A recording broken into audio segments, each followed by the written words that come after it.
On the 14th of March, 1812, a coin dealer dying in a cramped tenement above a Frankfurt alley dictated his final instructions to 5 sons scattered across 5 capitals. He had arrived in that alley with nothing, built a fortune that would reshape the European sovereign debt market, and he was now spending his last coherent hours not on prayers but on property law.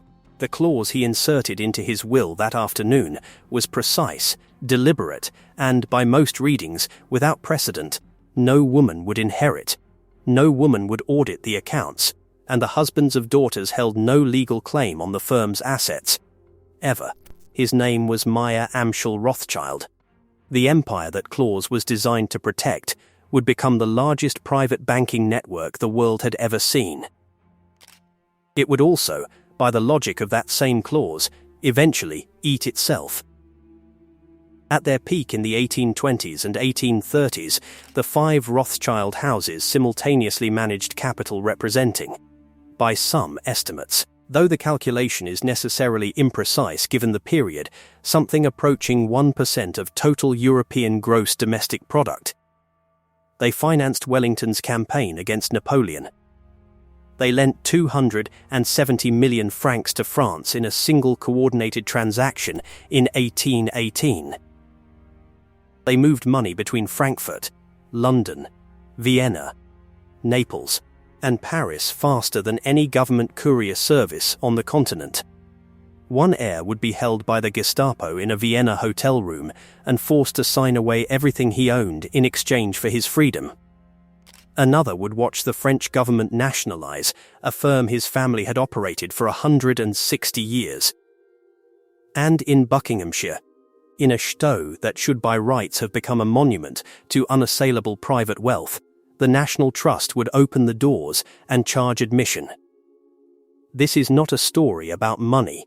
It is a story about the price of keeping money in the family, literally, and at the cost of everything else. The Rothschilds did not lose their empire to a rival, or to a panic, or to a single catastrophic bet. They lost it the way all dynasties lose things, slowly, then very quickly, through the compounding of decisions made by people who believed the architecture was permanent. What Meyer Amschel built was extraordinary. What his claws built was a vault with no door he had not already locked from the inside. If this kind of story is what you come here for, subscribe before you forget. There are no algorithms to fight if you're already in. All right. It begins here, in a lane so narrow 2 men could not walk it side by side. The Judengasse in Frankfurt was not a street. It was a legal condition. 12 feet wide at its broadest point, sealed at both ends by gates that were locked each night and on every Christian holiday.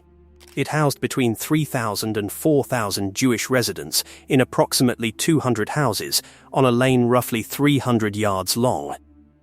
Entry required a toll. Exit required permission. Marriage required a municipal license that cost money few residents had. Meyer Amschel Rothschild was born into this lane in 1744, the 3rd child of a small goods trader, in a house that bore a red shield above its door, Rothschild, in the German of the ghetto. The house still stands in partial form, though the lane itself was demolished in 1796 by order of the French revolutionary authorities. He began as a dealer in rare coins, working from a catalogue and a reputation for precision.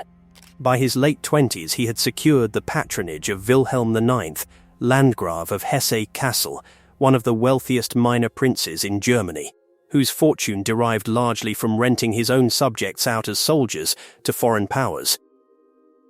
The Landgrave needed a discreet, reliable man to move money across borders without triggering the attention of tax collectors or creditors. Meyer Amschel was available and meticulous. The relationship would last 3 decades and give him access to credit lines, bill of exchange networks, and the names of the men who actually controlled European capital flows.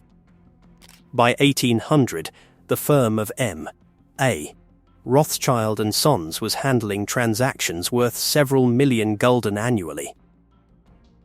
By his own accounting, recorded in surviving ledgers, Meyer Amschel's personal capital stood at approximately 800,000 gulden at the turn of the century, the equivalent, roughly, of £2.5 million sterling at the time, or in present-day terms, somewhere in the range of $300 million, though historians note that figure undersells what the sum represented in terms of lending and purchasing power in 1800. He had built this from a coin tray and a narrow lane. He never moved out of the Judengasse. The house with the red shield was where he died. The 5 sons were already in position. The empire was already in motion. What came next was not luck. Meyer Amschel's method was not financial. It was geographical. He understood, before most governments did, that the critical constraint on European capital was not the availability of money, but the speed at which reliable intelligence about money could travel. A man in London who knew yesterday's Paris bond price before his competitors in London knew it could extract a margin on every transaction. A man in Frankfurt who knew the Vienna court's borrowing intentions before the Vienna brokers did could set terms. The Rothschild network did not outcompete other banks on interest rates. It outcompeted them on information. And information moved at the speed of the fastest horse, unless you had 5 brothers in 5 cities who were contractually obligated to share everything they knew. Amschel stayed in Frankfurt and ran the parent house. Salomon established in Vienna. Nathan, the most commercially gifted by most accounts, crossed to Manchester in 1798 and eventually settled in London. Carl went to Naples. James, the youngest, took Paris. The arrangement was formalized in partnership agreements that bound the brothers to specific profit-sharing ratios and communication obligations, and which carried, embedded in their structure, the inheritance restriction Meyer Amschel had written into his will. No outside partners. No female heirs. No husbands of daughters. Capital stayed inside the male line, or it ceased to be Rothschild capital. Where other banking families built their networks through social marriage and noble connection, the Rothschilds built theirs through deliberate insularity. This was not sentiment. It was security architecture. A leaked balance sheet in London could be exploited in Paris within days. A partner with debts could be pressured into disclosure. A son-in-law with grievances could walk to a competitor. The brothers trusted each other because they had no one else to trust, and because the will made betrayal legally expensive. Where rival banking houses operated on credit and reputation, the Rothschilds operated on information and blood. The combination, for several decades, proved unbeatable. The first true test of the network came in the summer of 1815, and Nathan Rothschild would not waste it. The myth that the Rothschilds made their London fortune by receiving news of Waterloo before the British government and shorting the market is, most historians now agree, substantially exaggerated. The truth is more interesting. Nathan Rothschild had already positioned himself as the primary mechanism through which the British government moved subsidy payments to its continental allies. The £9.5 million government loan he arranged in 1815, one of the largest sovereign transactions to that point in British financial history, was not the product of a single day's intelligence advantage. It was the product of a decade of demonstrated reliability in moving bullion across blockaded Europe without losing it. Where the Bank of England moved cautiously and the merchant houses of Hamburg and Amsterdam were constrained by their local political entanglements, Nathan moved fast and kept his counterparties solvent. He had spent the Napoleonic years arranging for Wellington's army to receive hard currency in Portugal and Spain, while every conventional financial channel was either disrupted or under surveillance. He did this through licensed bill of exchange networks, courier routes, and the use of his brother's continental houses as relay stations. By the time Waterloo settled the question of European power, Nathan was not one of several reliable bankers the British government knew. He was the mechanism through which British sovereign credit was exercised in Europe. The 1818 French reparations loan was the demonstration. The indemnity imposed on France after the Napoleonic Wars required France to pay 270 million francs, an extraordinary sum for a defeated and fiscally exhausted state. The loan was arranged simultaneously across all 5 Rothschild houses, each placing its portion of the paper in its home market. No other banking entity in Europe could have executed a transaction of that scale and that coordination. It was oversubscribed. The Rothschilds took a fee on the entire transaction. It was, in the language of the day, the greatest single banking operation in history. Nathan Rothschild died in 1836. He was 58. No succession plan existed that transferred his specific quality of commercial ruthlessness. What transferred was the name, the network, and the clause. The clause performed its function for 2 generations. Capital stayed inside the name. The houses remained coordinated. The information network held, but the clause carried a structural cost that only became visible when the male line began to thin, and the mechanism that caused the thinning was the clause itself. Between 1824 and 1877, approximately half of all Rothschild marriages were between first cousins, a figure documented by the historian Niall Ferguson from surviving family correspondence and legal records. The logic was unimpeachable from the will's perspective. A first cousin marriage kept money, loyalty, and information inside the network. But a family that married its cousins for 4 consecutive generations was narrowing its male line at exactly the moment the network most needed it to expand. The sequence that followed was not a single collapse. It was a staircase. The Naples house closed first. In 1863, its rationale undermined by Italian unification and its client base, the Bourbon court of the 2 Sicilies, politically extinct. 4 houses remained. Then the Frankfurt house, Wilhelm Karl von Rothschild, who led the founding branch through the middle of the 19th century, died in 1901 without a male heir. The original house, the house above the Juden Gas, the house from which Meyer Amschel had sent his sons to their capitals, simply closed. No ceremony. No successor. Its assets were distributed and absorbed. Where 5 coordinated nodes had given the network continental reach and redundancy, 3 active houses gave it coverage with no margin for further loss. The clause had eliminated the mechanism by which the gap could be filled. A female heir could have carried the Frankfurt capital, the Frankfurt relationships, the Frankfurt name, but the will had made that legally impossible in 1812, and no subsequent generation had amended it. Where Meyer Amschel had written the clause to protect the empire was now contracting precisely along the lines the clause had drawn. The architecture was not being attacked from outside. It was failing at its own load-bearing walls. Vienna was still standing. Paris was still standing. London was still standing.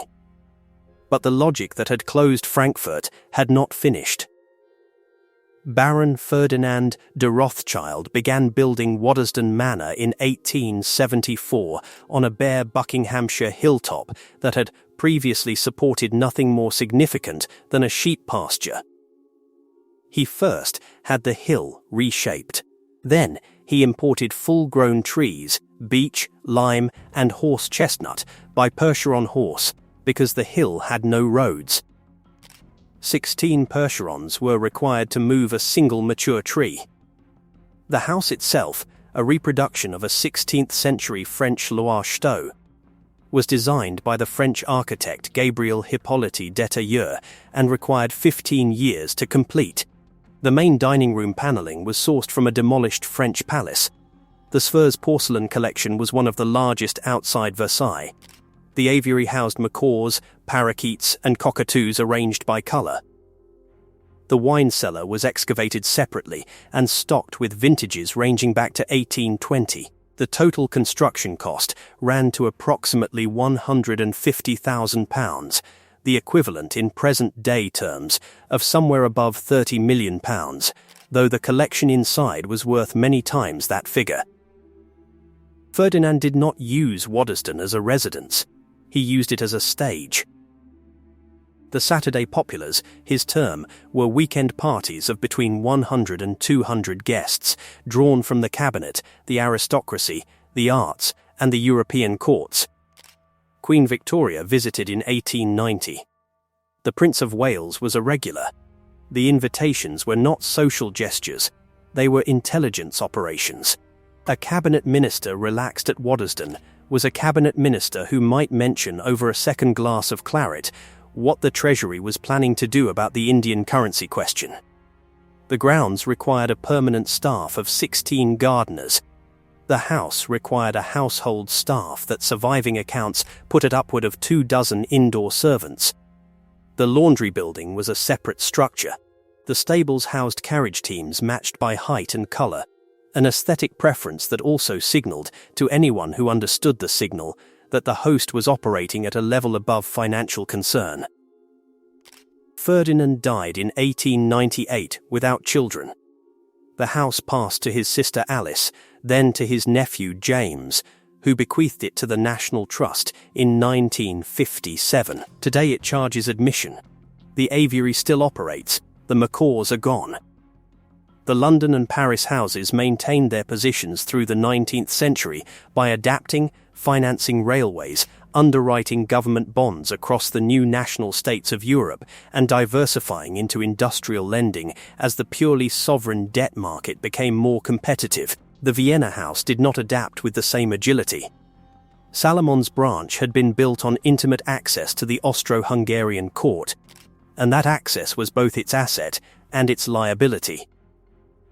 Where the London House moved toward corporate finance and the Paris House cultivated the French Republic with the same patience it had once applied to French monarchs, the Vienna House remained anchored to the aristocratic model, the Grand Bank of private sovereign lending, in a region where sovereigns were being replaced by republics, and republics were, in the 1920s and 1930s, being replaced by something else entirely.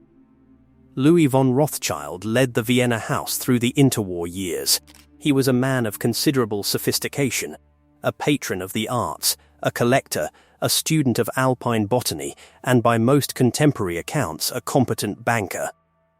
He was also, by the middle of the 1930s, operating in a country where the political temperature had made his family's position not merely uncomfortable, but dangerous. A bank built on access to an imperial court was now operating in a republic being consumed by a movement that had already identified the Rothschild name as a symbol it intended to destroy. The Anschluss came in March 1938. Louis was at the Vienna House when German forces entered the city. He was arrested and held at the Hotel Metropole, the building the Gestapo had requisitioned as its Austrian headquarters, for approximately 14 months. He was released only after negotiations whose full terms remain, by most accounts, not completely documented, but which involved the transfer of significant Rothschild industrial and real estate assets to German state control. The family subsequently pursued restitution claims for decades, with settlements reached through the 1990s and early 2000s. The Vienna House never reopened. Louis spent the remainder of his life in Canada and the United States. The Paris House of de Rothschild-Fires had survived the Revolution, the Napoleonic Wars, the Franco-Prussian War, 2 world wars, and the German occupation, during which the Paris offices were seized, the staff dismissed, and the building used by German military administration.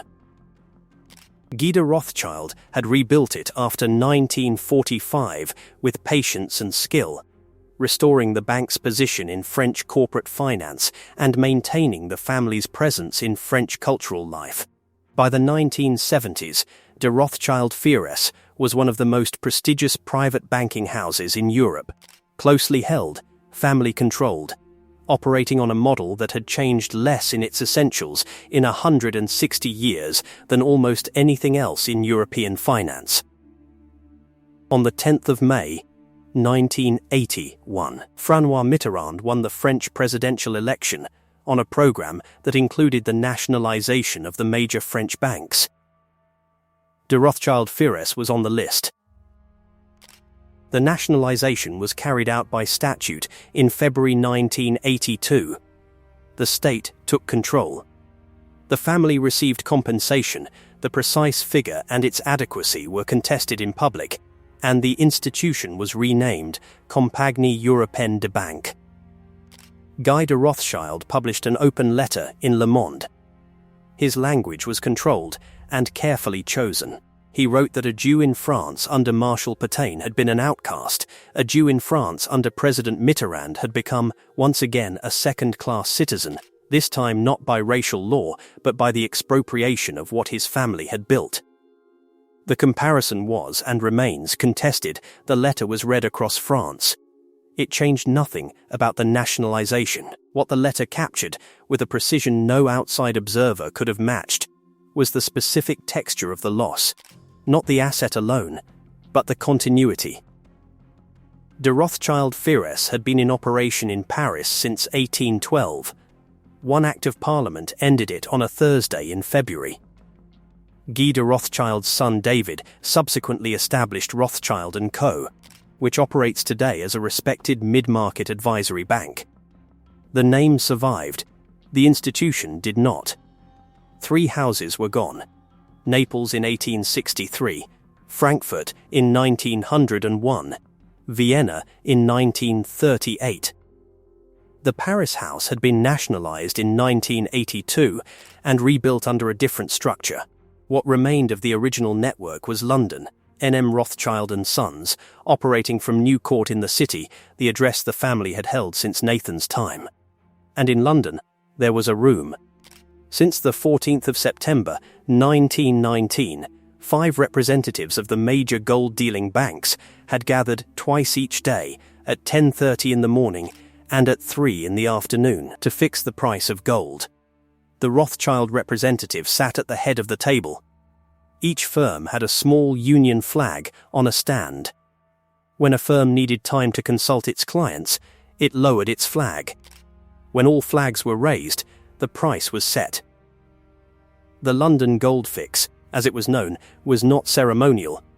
It was the mechanism by which the global gold price was determined.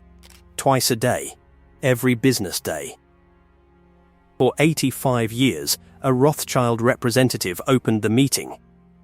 On the 15th of April 2004, N.M. Rothschild & Sons announced its withdrawal from the gold fixing. The stated reason was a strategic decision to exit commodities trading. The flag was not lowered again. The fixing subsequently migrated to a telephone-based system and eventually to an electronic platform administered by an industry body, with no single firm at the head of any table. The room at New Court was available for other purposes. It was not the largest financial event of 2004. It was not covered at length outside the specialist press, but it was the moment the last institutional trace of the Rothschild network's original function, setting prices that governed markets across multiple countries simultaneously, quietly ended. Nathan Rothschild had built a system for doing exactly that. It had taken 168 years to run its course. The building at New Court was subsequently redeveloped. To understand what dissolved, it is necessary to understand what Nathan Rothschild had actually built, because the thing the later generations lost was not simply a bank.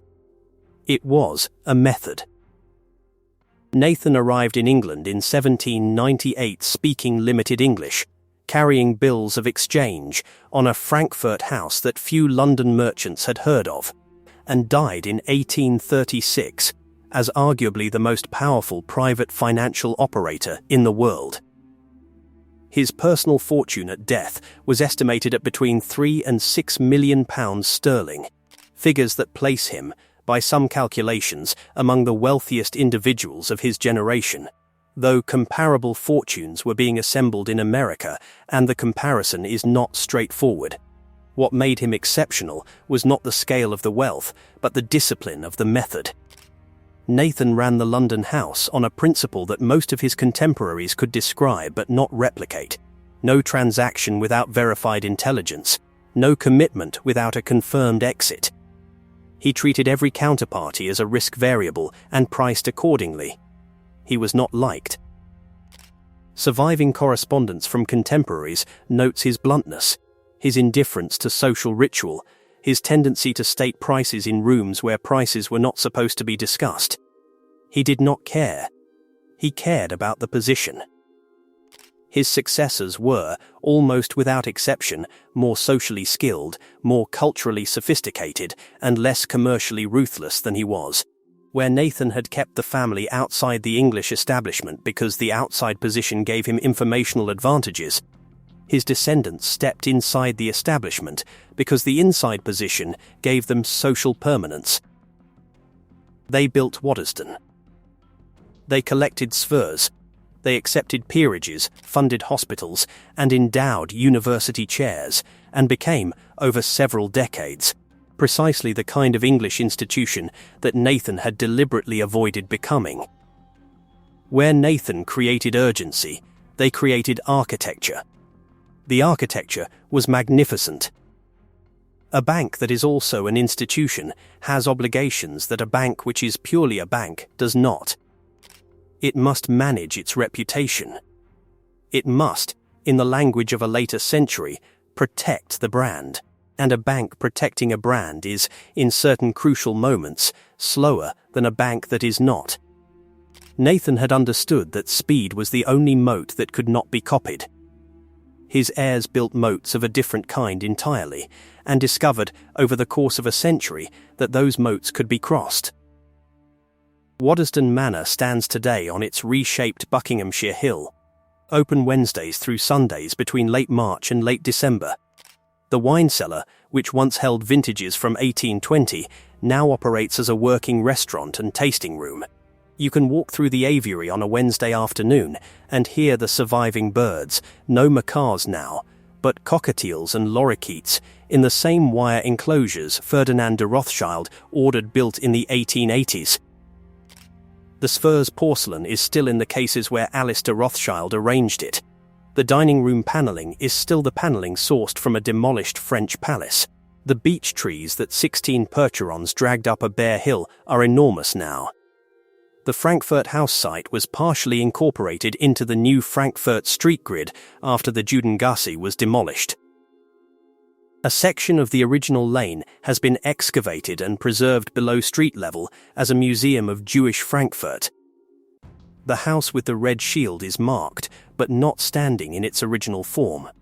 The Vienna Rothschild Palais on the Prinz Eugen Strasse, seized in 1938, was returned through restitution proceedings and now serves institutional purposes.